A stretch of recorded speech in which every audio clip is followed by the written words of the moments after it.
वतन अजीज की सबसे मारूफ और मशहूर तंजीम मिल्ली और कौमी तंजीम जमीयतुल उलमा हिंद के जिला किशनगंज के इस अजीमुशान तारीखी इजलास में तशरीफ फरमा हजरत मौलाना महमूद असद मदनी साहब दामद बरकातहुम, जिला के जिम्मेदार हजरत मौलाना गयासुद्दीन साहब, हजरत मौलाना खालिद अनवर साहब, बिहार जमीयतुल उलमा के सदर जनाब मौलाना मुफ्ती जावेद इकबाल कासमी साहब, यहाँ पर मौजूद सभी जिम्मेदार उलमा किराम, हाजरीन, अजीजों, नौजवानों, मीडिया के नेक साथियों, ये वक्त हमारे लिए बड़ा तारीखी है कि हम सरजमीन किशनगंज में एक ऐसे इनकलाबी इजलास को कामयाब करने में कामयाब हुए हैं जिसकी नजीर कम मिलती है। जमीयतुल उलमा की तारीख बयान करने का वक्त नहीं है। हम किशनगंज का बासिंदा होने की बुनियाद पर हम इन तमाम तर महबूब उलमा, यहाँ के मौजूद रुकन पार्लियामेंट जनाब जावेद आजाद साहब और तमाम MLA और आप सबका इस्तकबाल करता हूँ। मैं दो दर्दमंदाना बात कहकर आपसे रुखसत हो जाऊंगा कि ये जलसा जहाँ जमीयतुल उलमा बिहार के जिला किशनगंज इकाई का जलसा है, इजलास है, वहीं पर यहानत रसूल और औकाफ के मसले पर भी आपको दावत दी गई है।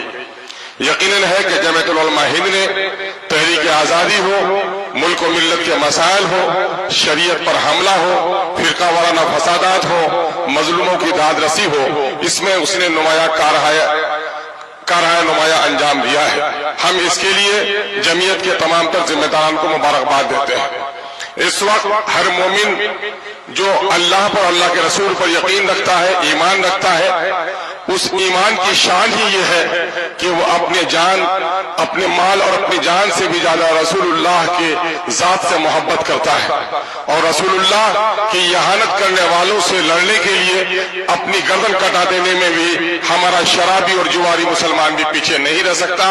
ये अल्लाह का बड़ा फजल और करम है। किसी भी मजहब के पेशवा को यह सादत हासिल नहीं है कि उसको इतनी मोहब्बत उसके मानने वाले करते हो।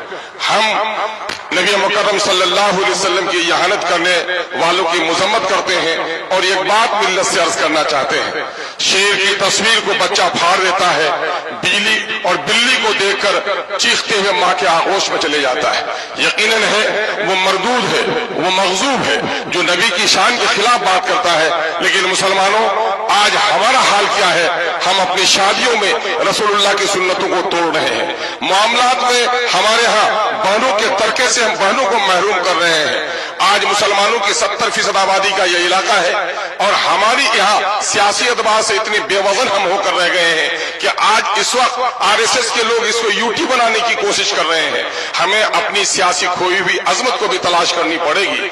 आज बंधन लोन में 70% आबादी हमारी मुलविस हो गई है। हमारी शादी ब्याह में मुस्लिम और गैर मुस्लिम के शादी ब्याह में कोई फर्क नहीं नजर आता है। महरमात और गैरमात, और आज मुस्लिम के शरीफ खानदानों में दुल्हन को सजाकर तस्वीरें ली जा रही है। तो आखिर हम किस रसूल की अजमत के लिए उठते हैं? यकीन जानिए इन चीजों ने हमें बड़ा कमजोर किया है। दूसरी तरफ मसलकी और मकतबे फिक्र के इख्तलाफात ने भी हमें बहुत कमजोर किया है। हकीमुल उम्मत ने पहले कह दिया था, मुनफियत एक है इस कौम की, नुक्सा भी एक ही सबका नबी, दीन भी, ईमान भी एक, हरम पाक भी, अल्लाह भी, कुरान भी एक। क्या होता बड़ी बात जो होते मुसलमान भी एक। कहीं फिरका बंदी और कहीं जाते हैं, जमाने में पिनपने की क्या यही बातें हैं?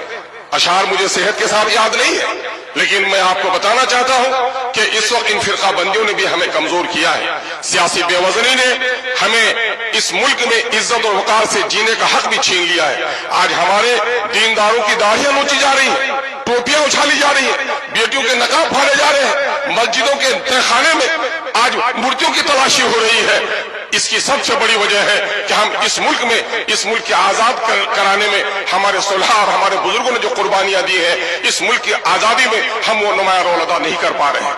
हम अल्लाह रब्बुल इज्जत से दुआ गो है कि अल्लाह तबारक तआला हमें तौफीक अता फरमाए।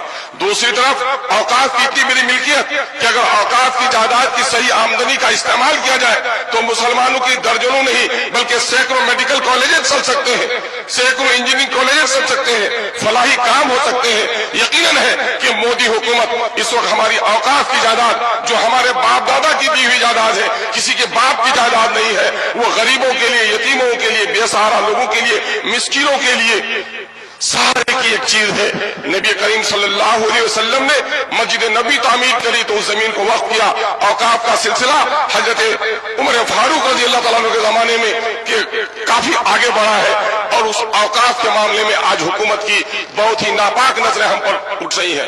मैं आपसे पूछना चाहता हूं कि मोदी का ये काम गलत है, नापाक है, कि अगर वो हमारी औकाफ पर हमला करना चाहता है, लेकिन किशनगंज के मुसलमानों सिर्फ ये तय कर लो कि किशनगंज में जितनी जमीन वक्फ की है, इन हराम खोरों के पेट से निकालने के लिए अगर हम कामयाब हो जाएंगे तो यकीनन मुल्क में भी हमको कामयाबी मिल जाएगी। आज बात कही जा रही है कि औकाफ की जायदाद को कब्जा कौन लोग किए हुए हैं, औकाफ की जायदाद को ज्यादा कब्जा किए हुए। मैं वक्फ सुन्नी बोर्ड का रियासती मेंबर रहा, जब मैं बिहार शरीफ में गया तो वक्फ की दुकानों की का किराया 500 रुपए था, और वही जो निजी दुकान था 2500 रुपए किराया था। पटने में चलिए, 2 सतून आपका इस्तेमाल करते हैं। एक सतून है पटना स्टेशन का, वो मीनारा मस्जिद का सुब्ज गुम्बद वाला मीनारा, और वही एक मंदिर का मीनारा भी आपका इस्तेमाल करता है। सबक ले लो है मुसलमानों कि बिहार में औकाफ की जितनी जमीन है, न्यास परिषद को उतनी जमीन नहीं है, लेकिन उनकी ईमानदारी ने आज कैंसर हॉस्पिटल बना लिए, आज आंखों के हॉस्पिटल बना लिए, आज औरतों के लिए हॉस्पिटल बनाए। तसलीस के फर्जंद ले गए थे मीरास खलील, आज तो बुत परस्तों के फर्जंद ले गए मीरास खलील। आइए हम और आप अहद करें कि अपनी जमीयत को मजबूत करेंगे, अपनी जमात को मजबूत करेंगे। सियासी एतबार से हमारी जो बेवजनी हो गई है, इस बेवजनी को तलाश करेंगे। जो लोग सियासी बसीरत नहीं रखते हो, जो लोग दीनी बसीरत नहीं रख सकते हो, वो हमारी क़यादत नहीं कर सकते। हम अपनी सफों में सियासी बसीरत पैदा करें, और दीनी अहमियत के बगैर कोई सियासी बसीरत भी काम आने वाली नहीं है। दीनी अहमियत पैदा करें। एक बड़ी आलिम दीन हजरत मौलाना वली रहमानी साहब दामद नव्वर अल्लाह बरकतहू ने क्या तारीखी जुमला कहा था, ऐ किशनगंज के मुसलमानों, सीमांचल की पट्टी में बसने वाले मुसलमानों, तुम्हारी तादाद तो इतनी ज्यादा है कि मिल्लत के मुल्क और मिल्लत के दरपेश मसाइल की लहरें यहाँ से उठनी चाहिए थी। अफसोस कि लहरें तो तुम्हारे यहाँ नहीं उठती, जो लहरें दूर से चलकर आती है वो लहरें भी थम जाती है।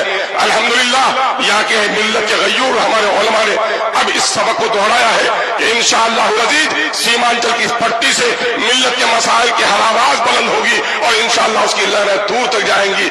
आइए हम अपने उलमा की आजमत और उनके नेक मशवरों पर अमल करने की का जज्बा अपने दरमियान में पैदा करें। अगर हमने अपने सफों में इत्तेहाद पैदा किया, मौलाना काजी मुजाहिदुल इस्लाम कासमी साहब नव्वर अल्लाह मरकदों के एक जुमले पर अपनी बात में खत्म करूंगा। उन्होंने यही मिल्ली काउंसिल के इजलास में सोनथा की सरजमीन में कहा था, ऐ मुसलमानों, तुम्हारी गर्दनें सिर्फ कलमे के नाम पर काटी जाती, तुम्हें नहीं पूछा जाता कि तू हनफी है कि तू साफई है, तू देवबंदी है कि तू बरेली है, तू सैयद है, मोगल है, पठान की अंसारी है। जब ये दुश्मन तुम्हें कलमे के नाम पर एक समझता है, तो क्या तुम अपने गर्दनों के नाम की हिफाजत के लिए भी एक नहीं हो सकते हो? आइए हम और आप मुत्तहिद होकर अपने कलमे और अपने दीन के पाबंद बन जाएं, और इस मुल्क में जो गैर मुस्लिम भाई हमारे हैं, यकीनन मैं कसमें खाकर कह सकता हूं, उलमा से जो तरबियत हासिल की है वो उसी आदम की औलाद है जिसकी औलाद हम हैं। वो हमें नहीं पहचानते, हम उन्हें खुदा की कसम पहचानते हैं कि वो हमारा भाई है। हम उनसे दुश्मनी नहीं करते, बल्कि उनको यकीन दिलाना चाहते हैं कि अंग्रेजों ने जब हिंदुओं के बच्चों को ईसाई बनाने का काम किया था, तो हमारे उलमा ने शहादत देकर अंग्रेजों को भगाकर तुम्हारे राम के अकीदे की हिफाजत की है। आओ, सुख भी शांति भी भक्तों के गीत में है, इस देश के वासियों की मुक्ति प्रीत में है। बहुत बहुत शुक्रिया। अस्सलाम वालेकुम व आखिरु दावाना अल्हम्दुलिल्लाहि रब्बिल आलमीन।